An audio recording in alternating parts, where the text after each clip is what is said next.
The Detroit Pistons at a crossroad, man. Let's speak on it, man. And not gonna be too lengthy, but it's gonna be a lot real fast, right? So I was looking at the Detroit Pistons, man, and I was just thinking, I was talking to somebody who was chopping it up about it, and it was like, really, when we go back and look at the success or the lack of success, or if they have trouble kind of getting to the championship point, I think a lot of revisionist history is going to go back to the 2026 trade deadline. I think that's what it's going to be. We're going to go back to the 2026 trade deadline, and we're going to look at that, and that is going to be the telltale sign of the Pistons. Now, honestly, they will have a chance to redeem themselves at the 2027 trade deadline. Now, as I'm doing this video, we still don't know what's going on with Jalen Duren. Obviously, the word is he wants a $287 million max. And the more and more I thought about it, when we started, I started kind of trying to read the articles, and they were saying 44 or 40 was the sticking point. I'm like, man, okay, if they are stuck between 35 and 44 or $40 million, why not just, prorate the years or something, or make it, or come to some type, give him 40, right? But I think the belief is that he doesn't want to be here, or he's want to play chicken and see how far the Pistons will go before he signed a contract. So assuming, let's just say he does come back, right, and they sign Asar Thompson, they still set themselves up to be in an advantageous situation come the trade deadline, because we know a lot of people think Philly is going to be a great team, and I'm like, bro, and I know a lot of people use analytics Philly is going to be a disaster, right? And I did a video already explaining why I believe that on my main channel, and I did one on this channel. They're not a threat. I'm saying that right now, but people will just like names and this is going to be lit, and they're not, right? But Philly might be one of those teams that's selling at the trade deadline. There may be a number. Orlando is kicking the tires. They may be a team. It's going to be a lot of teams that may be selling at the trade deadline. Dallas could be so a lot of the teams that New Orleans, we talked about it on Facebook. That link's inside the link tree in the description. Say find me everywhere. The Facebook link in there as well. Where New Orleans said they want to keep Trey Murphy and continue. A lot of these teams that think they're contenders, and they may actually be contenders on paper, and they don't contend, and then now they sell into the trade deadline. The Pistons have the contract set up to where they can strike at the trade deadline. They have it set up where they can strike. That's the crazy thing. They have it set up where they can strike. You got the Herter contract. You got the Isaiah Joe 1 year, $11 million expiring contract. You got Kevin Herter contract. So they still can strike. But once you go back to the 2026 trade deadline, they had a lot of room to really change the roster and make a run.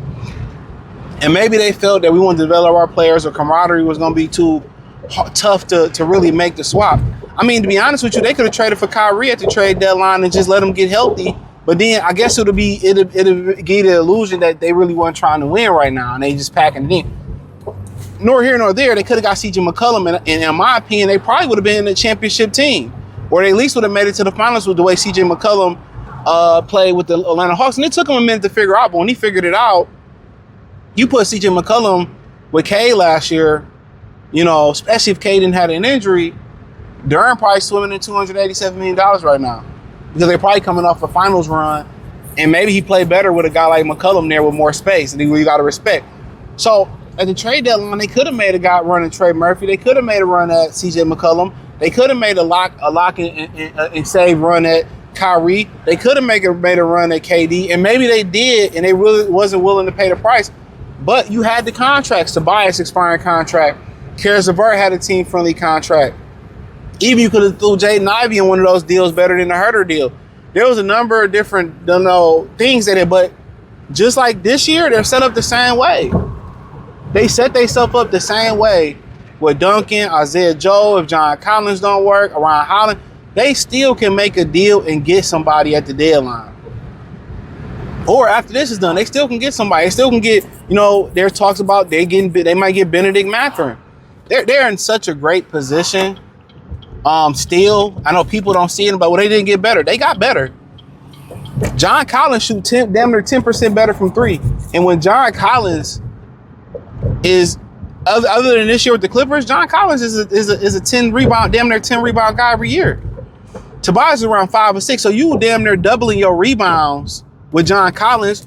You getting a 10% better 3-point shooter. You getting a more athletic threat. You may not be getting the level of defender that Tobias once was, but and then you sit there, you got Isaiah Joe who can catch and shoot, look pretty athletic, and maybe can do some more things. I mean, they're in a great position. Then you kind of probably move Duncan to the bench with Dennis Jenkins, Duncan, Paul Reed. I mean, it's going to be interesting, to be honest. It's going to be a very interesting, you know, Herter. I think they expect something from Herter. They expect to jump from Ron.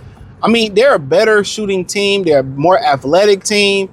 I mean, now that they upgraded from Tobias shooting-wise, you know, I think Isaiah Joe is an upgrade from Duncan right now. They may or may not get DeMar DeRozan. Or Benedict Mathurin. I mean, the only thing that's really holding this up for them, you know, really completing is Jalen Duren. If they get that done with Jalen Duren and they bring in Benedict or DeMar DeRozan, I mean, I think if they get Benedict Mathurin, a lot of people gonna like what the Pistons did. They're gonna change their opinion. You know, and I think Benedict is gonna take better shots within the Pistons, and he can take some of those bad shots. They need somebody to take some bad shots. I hate to say it, they need people to take those tough shots. But those shots are not going to be as tough when you're playing with Cade Cunningham. They're going to dare a guy like Benedict Mathurin to take those shots. Whether then if you get a Kevin Durant, you get a Kyrie Irving, you going to kind of fall off Cade. You know what I'm saying? So they, to be honest with you, I know a lot of people don't see it the way I see it. They missed the boat in 2026 with the trade deadline. But, you know, they can redeem themselves in this trade deadline. They can redeem themselves in this trade deadline, but the funny thing about it is, even before we get to that point, they still can have a good team. They bring back Duren, they bring back Asar, and then maybe you do make a deal for KD. Maybe you do eventually make a deal for Kyrie, but putting Benedict or DeMar DeRozan in the lineup, like I said, I'm not worried about nobody in East not named New York. The young teams, I'm telling y'all, the way people hyping Philly up, man, you know how much has to go right for that. And then people using the man, bro. Believe what you want to believe, right? But like I said before, you worry about New York, Toronto, or Orlando, and what Orlando or Atlanta could be, and maybe what Charlotte can become, getting those bad apples out the locker room. You know, that's what you truly worried about. So, you know, that's just my opinion. But yeah, it looked like they missed the boat at the trade deadline. It looked like they missed the boat so far this offseason. But the way he set it up, what Terajan Langdon did, he bought them more time to develop, whether it's Ron Hollins or whoever. He bought them more time. And if it don't start looking right, they're still set up for the 2027 trade deadline to strike. And maybe you get a half a season look at how KD look. Maybe Trey Murphy ain't playing as well with New Orleans, or they not doing as well, and now you get him at a discount. Maybe Kyrie come back a beast, and he like, man, motherfucker, I want to win. And now maybe they trade Kyrie. So there's a lot of different things. Maybe they buy out Zach LaVine at the trade deadline with Sacramento. Maybe some of these teams maybe they be like Boston, be like, Tatum look good, but we willing to trade Tatum and start over. I mean, it's a lot of things that can happen. Maybe Orlando say, hey, we gonna trade Paolo and we gonna keep Franz. Maybe you get in. I mean, it's so many possibilities just by being patient. And yeah, you could be too patient and miss the boat. But I think he's just buying time. I think everybody jumping on Terajan Lane. I have to really look at this. I think he's just buying time. I think the 20. I can't really call it yet because the offseason is over with. But if they add Benedict Mathurin or DeMar DeRozan to this team, people's opinion is instantly gonna change. I'm telling you that. I'm telling you they're instantly gonna change. And I think Jalen Duren holding this up It's just trying to get as much money as possible. And if they got to trade him, they got to trade him. Then my opinion may change because it's going to change the DNA of the Detroit Pistons. It's going to change the DNA. But as of right now, I expect him to still be back. That's my opinion. I expect him to still be back. And, we'll see what happens. But hey, thumbs up the video, share the video, subscribe to the channel. Follow me on X, Facebook, Kick, Twitch, Instagram, the whole 9 piece.